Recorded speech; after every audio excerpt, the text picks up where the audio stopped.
সাহেব, ও সাহেব। আসসালামু আলাইকুম। ওয়ালাইকুম আসসালাম। চলেন ভিতরে চলেন।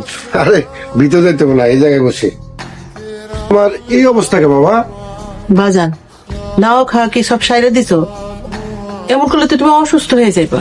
সাহেব, তুমি আমাকে লগে আমাকে বাড়িতে চলো। হ বাজান, এই খালি বাড়িতে তোমার একলা একলা থাকানোর দরকার নেই। একলা একলা থাকলে তুমি জিনাতের সুখ জীবনে ভুলতে পারবা না। যাও বাবা, কাপড় চোপড় নিয়ে হোক আমগো বাড়িতে যাইবা। এই বাড়ি ছাড়া যাইতে পারুম না আম্মা। এই বাড়ির প্রত্যেকটা কোনায় কোনায় জিনাতের ছোঁয়া, প্রত্যেকটা জায়গায় জিনাতের স্পর্শ আছে। এই বাড়ি ছেড়ে যাওয়া সম্ভব না আম্মা, আমারে মাফ করবেন। সাহেব, তোমার নিয়ে আমার খুব চিন্তা হয়।